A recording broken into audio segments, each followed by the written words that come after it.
வணக்கம். இன்றைக்கி நம்ம கிச்சனில் என்ன பார்க்க போகிறோம் அப்படின்னு பார்த்தீங்கன்னா குருமா பார்க்க போகிறோம். அதுக்கு தேங்காய் துருவினது கொஞ்சம் எடுத்துக்கோங்க. அடுத்து 1 ஸ்பூன் பொட்டுக்கடலை, 1 துண்டு இஞ்சியை குட்டி குட்டியாக கட் பண்ணி வச்சுருக்கேன். 3 பல்லு பூண்டு அதையும் கட் பண்ணி வச்சுருக்கேன்.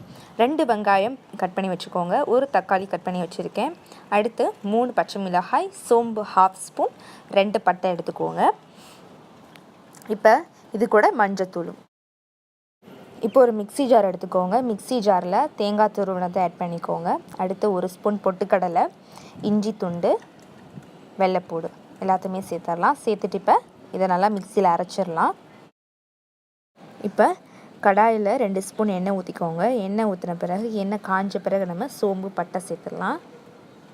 இப்போ எண்ணெய் நல்லா காஞ்சிருச்சு.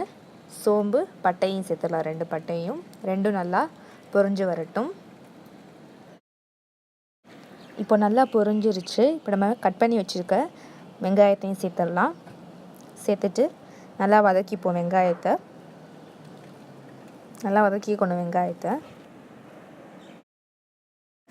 இப்போ நம்ம இது கூட தக்காளி, பச்சை மிளகாய் சேர்த்துடலாம். உங்களுக்கு காரம் அதிகமாக வேணும்னா கூடவே பச்சை மிளகாய் சேர்த்துக்கோங்க. நான் 3 பச்சை மிளகாய் சேர்த்துருக்கேன். இப்போ இதுக்கு தேவையான அளவு உப்பு சேர்த்துப்போம். இப்போ நம்ம இது கூட நம்ம அரைச்சி வச்சுருந்தோம்ல, வெள்ளைப்பூடு, இஞ்சி, தேங்காய் துருவல், பொட்டுக்கடலை எல்லாம் சேர்த்து அரைச்சி வச்சுருந்தோம்ல, அதை இப்போ இதில் ஆட் பண்ணிடலாம். ஆட் பண்ணிவிட்டு தேவையான அளவு தண்ணி ஊற்றிக்கலாம். நம்ம சும்மா மிக்ஸி அலசிட்டு கூட நீங்கள் அந்த தண்ணியை ஊற்றிக்கலாம். தேவையான அளவு தண்ணி ஊற்றிக்கோங்க. ஊற்றிட்டு நல்லா மிக்ஸ் பண்ணிடுங்க.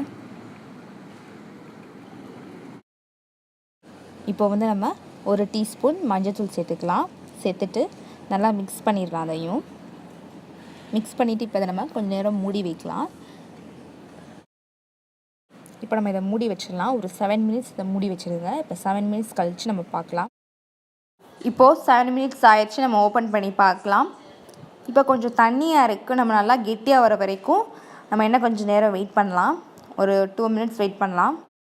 இப்போது நல்லா கெட்டியாகிடுச்சு. இது நீங்கள் தோசைக்கு, இட்லி, சப்பாத்தி, பூரி இது எல்லாத்துக்குமே வச்சு சாப்பிட்லாம். அவ்வளோ டேஸ்ட்டாக இருக்கும். இப்போ நம்ம அடுப்பை ஆஃப் பண்ணிடலாம். கண்டிப்பாக இதை நீங்கள் வீட்டில் ட்ரை பண்ணி பார்க்கணும். அவ்வளோ ஒரு சுவையான ஒரு ரெசிபி. நீங்கள் சப்பாத்தி, பூரி எல்லாத்துக்குமே சாப்பிட்டு பாருங்கள். இந்த வீடியோ பிடிச்சதா லைக் பண்ணுங்கள். உங்கள் ஃப்ரெண்ட்ஸ் பார்க்கணுச்சா ஷேர் பண்ணுங்கள். மறந்துடாமல் சேனலை சப்ஸ்கிரைப் பண்ணிடுங்க. தேங்க்யூ.